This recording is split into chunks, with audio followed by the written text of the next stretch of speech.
The detention facility at Guantanamo Bay was established for the simple reason that the United States needed a safe and secure location to detain and interrogate enemy combatants. There are enemies in the United States of America, terrorists, members of Al-Qaeda, the Taliban, or former Taliban, and other related terrorist organizations who would strike out at the United States, our allies, or our interests worldwide if they had the opportunity to do so. These are also people who, in their conduct, violated the laws of war. They are, for the most part, terrorists. They're well treated, they're well fed, they get medical care, their religious needs are catered to. We see this as a mission of honor, and I think all the soldiers and sailors here internalize that. This is the most challenging duty I've had, just because you constantly have to keep yourself in check. It's the norm. It's what's expected. It's every day, and the troops understand that it's a way of life while serving inside the wire.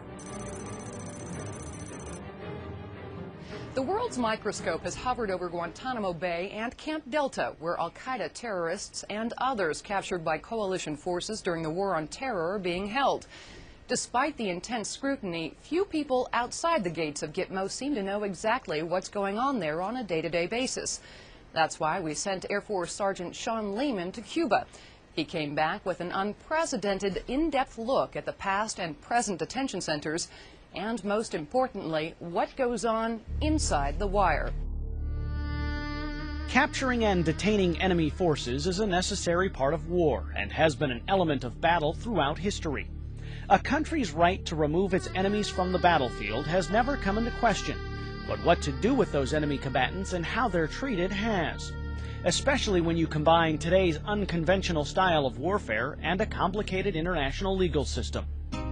A legal, social, and humanitarian debate has thrust the tiny base on the southeast corner of Cuba into the spotlight.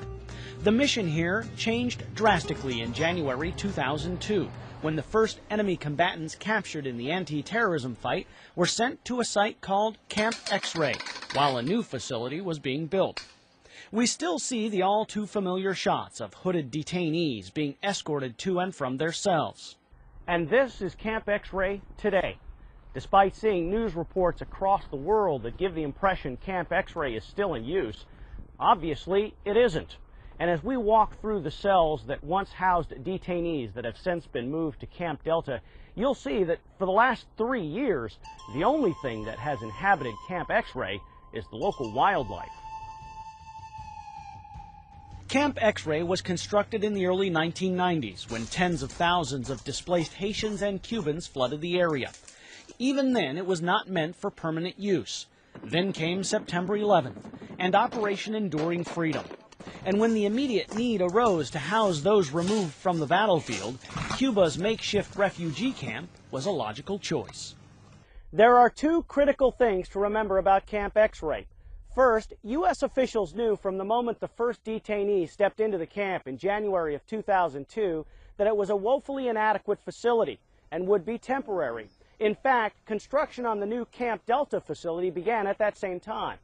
And second, when I say temporary, I mean very temporary. Despite the misconceptions by some that the camp is still in use, it was only in use from January of 2002 to April of 2002. That's a total of just 4 months. Since then, the cell blocks have been burned off to prevent accidents, and Camp X-Ray has succumbed to the elements of nature. When recon continues, from makeshift to modern, detainees are moved to Camp Delta. We'll make our way past the chain link and guard towers to see life inside the wire.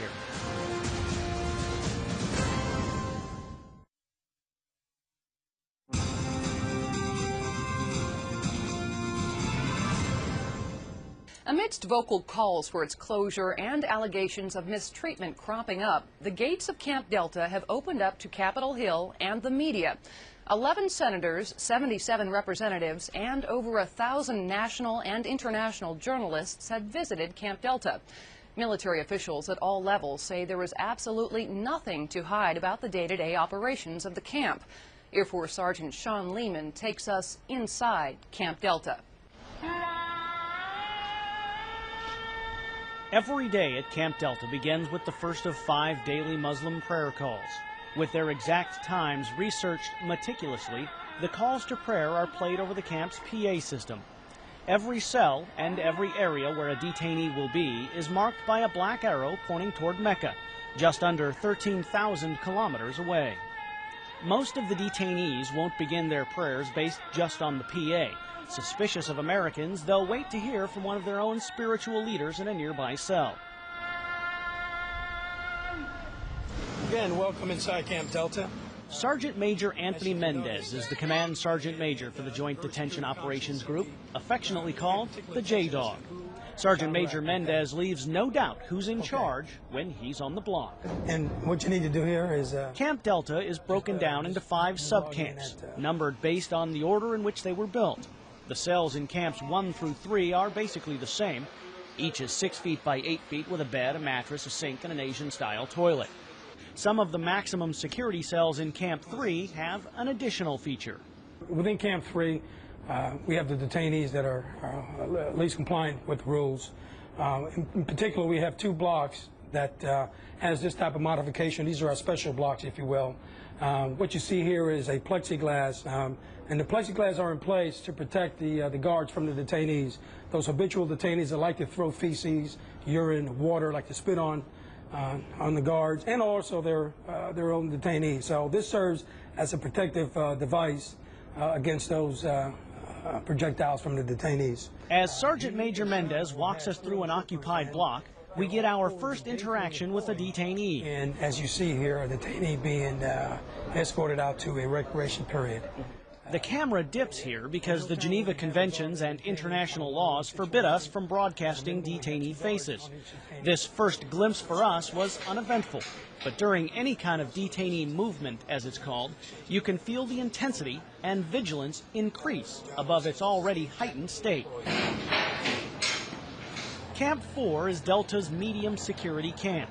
Procedures here are just as strict, but detainees who have demonstrated a certain level of compliance are allowed to live with each other.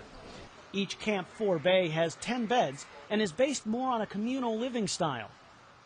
While all inmates have the opportunity for outdoor exercise and recreation, those who have earned a place in this camp have much more interaction with their fellow detainees.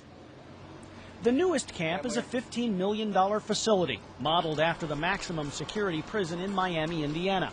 It was built in accordance with American Correctional Association guidelines for corrections facilities and can house up to 100 detainees in individual enclosures. I'm standing in the 6 by 8 by 10 maximum security cell in Camp 5 portion of Camp Delta, and these cells are not only for the least compliant detainees who may be a little more aggressive than the other ones, but they're also for detainees who may be level 1, 2, or 3, but provide high value to the United States. Camp 5 also allows separation of detainees who are disruptive to camp dynamics. Detainees are in specific camps based on their level of compliance, or how well they're following the rules. Those who are compliant wear tan or white, while non-compliant detainees wear orange. The rules are prominently posted in several languages, and following them can mean getting such comfort items as playing cards, library books, or even board games. It's a simple reward-based method that's explained to everyone held here. So when the detainee starts breaking the rule, if you will, then we'll start taking things away. We have a matrix that basically spells out everything. So a guard can then arbitrarily come up and says, you know, I'm going to take this away from you because I know you like this. That's not the way we handle business.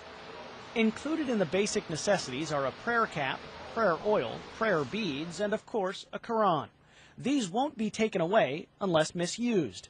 Each Quran is handled with extreme care and is never actually touched by the guards when delivered to the detainees. As we were told by Joint Task Force Guantanamo's commander, everything done at Camp Delta is based on an extensive series of standard operating procedures, SOPs that lay out how every task is handled. Everything from how a detainee is moved, how he's secured, how he's fed, how he receives his mail, how he has interviews with the International Committee of the Red Cross, how he is moved to interrogations, how interrogations are conducted, what other intelligence gathering sources. SOPs for literally every aspect of the detainee's life. The extreme care taken is for everyone's protection, the guards and the detainees.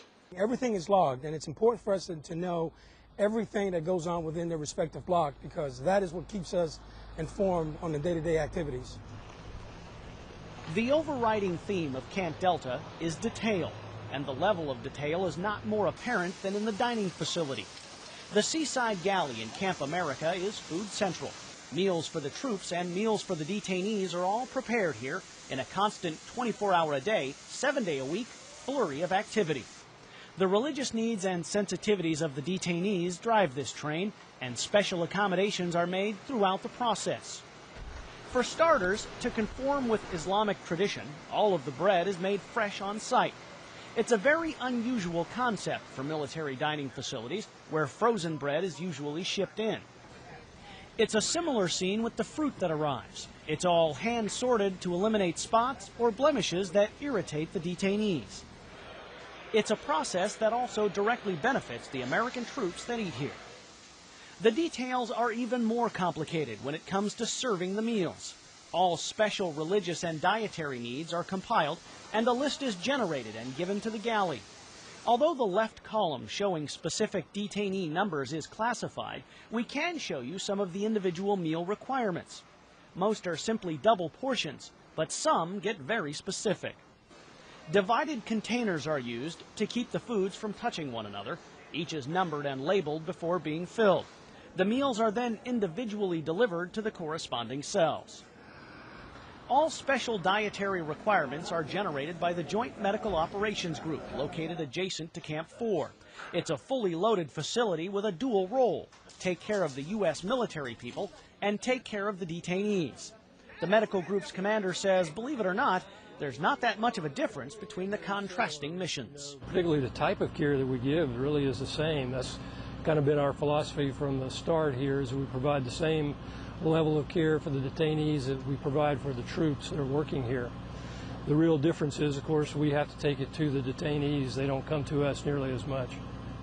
The medical facility has 2 full-size wards, a physical therapy area, a full dental area, and even fully equipped radiology and operating rooms. Because many detainees arrived with pre-existing health issues, Camp Delta has to be ready to perform any procedure that comes up. As far as the type of typical care provided, Captain Edmondson says it's mostly a routine outpatient variety. Actually, probably the most common thing would be, just like a everyday cold. We also get a fair number of sports injuries, twisted ankles for playing soccer. The medical staff is not just concerned with the dietary and physical needs of the detainees, they're also interested in psychological needs that are inherent to detention. To that end, a $2.6 million psychiatric ward is now under construction. When completed, it will contain a treatment room, 12 standard inpatient rooms, and 4 specialized rooms. Captain Edmondson says when dealing with patients behind bars, his staff deals with the same levels of compliance the guards do. It does, present some professional challenges because we have a fairly good rapport with most of the detainees. They take what we have to offer fairly well, but there is a group that remains hostile, and it just requires professionalism. These guys have come here and understood that we have to provide medical care regardless of what their attitude toward us is, and the folks have maintained their professionalism and do a great job doing that. Professionalism. It's a word you'll hear again and again when visiting Camp Delta. You'll also hear its companion, discipline. Some of the enemy combatants we hold have become largely compliant with our security instructions, and so they do what we ask them to. And they have a little bit better standard of living with regards to communal activity, library books, things like that. On the other hand, there are a smaller number of detainees who are still actively violent, defiant, non-compliant with the security requirements. And those men, whenever they have the chance, will lash out at the guard force. It just makes it that much more essential that the security force that operates into the wire be absolutely disciplined. Discipline is the one thing that drives this train, and I just equate that to being vigilant. I say this is the most challenging duty I've had, just because you constantly have to keep yourself in check. You constantly have to remember what rules you're working with and stay in those guidelines. These soldiers and sailors carry out their mission under some of the harshest circumstances sometimes, when they themselves are being treated badly by the detainees, they do so in the most professional manner, and I truly am proud of them. These detainees mistreat in many ways, with the throwing of feces, with throwing of urine. That's been well documented towards our guards here, and they've got to handle that and respond to that in a professional way. At times they do take it personal. They don't show that though towards the detainees, or they'll convey that to the detainees. It's after the action, after shift, is when they talk about things that occurred during their blocks. And at times some of them do take it personal.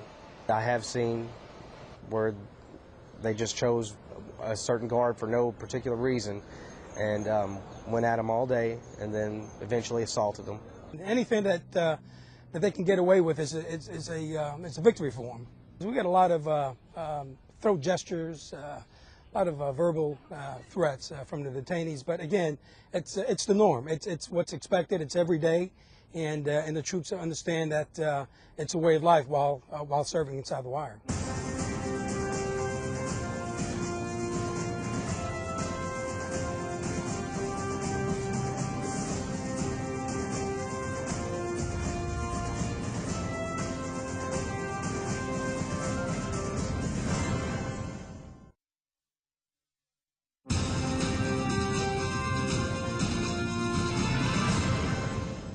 The legal issues surrounding Camp Delta aren't lost on the members of Joint Task Force Guantanamo, and neither is the latest round of media reports. As we head back to Cuba, we talk with more members of the Gitmo team, as well as the International Committee of the Red Cross, and the man in charge of interrogations at Camp Delta. Once again, here's Air Force Sergeant Sean Lehman as he explores how working inside the wire also means working in the spotlight. Naval Station Guantanamo Bay is definitely a bit remote. The 42,000 square mile island of Cuba is mountainous on the southeast corner, where Camp Delta houses approximately 520 enemy combatants in the war against terrorism. In addition to the razor wire surrounding the camp, Cuba has its own inherent security features. We're safe to go ahead and conduct our intelligence gathering operations and the custody mission here without being worried about being shot at or sniped at or having a rocket or a mortar shot at us. We were able to develop facilities that allowed us to keep the detainees in a humane manner and to work on our tactics, techniques, and procedures for gathering intelligence here. Accumulating information takes place in areas like this room in Camp 5. There's a table, chairs for interrogators, and a chair for the detainee. 2 cameras watch everything that happens. One is for an analyst and the other is watched by the control center. Unlock. If needed, a duress alarm triggers both an auditory and visual emergency signal. Unauthorized access alarm. Obtaining useful material from enemy combatants falls to the Joint Intelligence Group.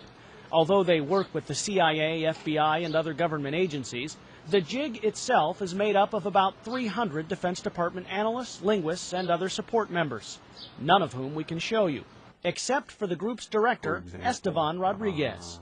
Every interrogation must have an interrogation plan. Again, based on a very strict set of standard operating procedures. There has to be an objective. You don't just go in to interrogate someone for the sake of interrogation. What are the objectives that you plan to pursue in the course of that interrogation? Those objectives are often based on the needs of combatant commanders or the National Command Authority. But Mr. Rodriguez says, regardless of the requirements, carefully laid out and approved methodology is followed during actual interrogations. Methodology that does not include torture.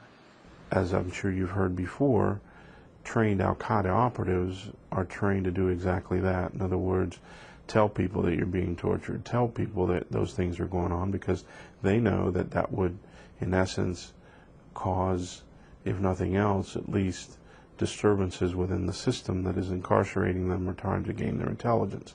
And so they're taught to do that. Mr. Rodriguez says every allegation is thoroughly investigated, and everyone is aware of the amount of scrutiny focused on the interrogation process in particular. He says there is oversight here, including visits by members of Congress and others, a statement echoed by the JTF commander, who says outside agencies are allowed in the camp. We're visited by a fairly sizable team of the International Committee of the Red Cross 4 times a year. They generally spend 4 to 5 weeks here on each one of the visits. In Guantanamo, we can speak with any detainee of our choosing, and that's most important, and that's something that's been respected very much by the U.S. authorities from the onset. The ICRC has been making regular visits to Gitmo since 2002, and they continue to do so. Mr. Shorno says it's a relationship based on trust and centered around the humane treatment of the prisoners. The ICRC recognizes the right of any country, including the U.S., to arrest, detain, and interrogate people.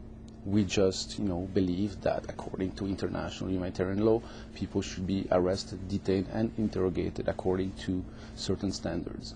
To maintain their neutrality, ICRC representatives cannot and will not comment publicly on whether or not they feel those standards are being met or whether any prisoners are being mistreated. Any ICRC concerns are addressed directly and confidentially with Camp Delta's leadership. There are times where certain points that might be raised are contested. It is a detention place after all, and the authorities have a certain view of it. The ICRC tries to be objective and very measured in its comments. Again, we based what we raise on factual information, not just on ideas. But it's a constructive dialogue, and we think that the dialogue has been very fruitful from the beginning and continues to be. The ICRC bases its visits and evaluations on a strict interpretation of the Geneva Conventions. It's an area where the ICRC and U.S. government don't necessarily see eye to eye. The U.S. government position has been that the detainees here have not complied with the law of war, the law of armed conflict, and therefore they're not entitled to the rights under the Geneva Conventions.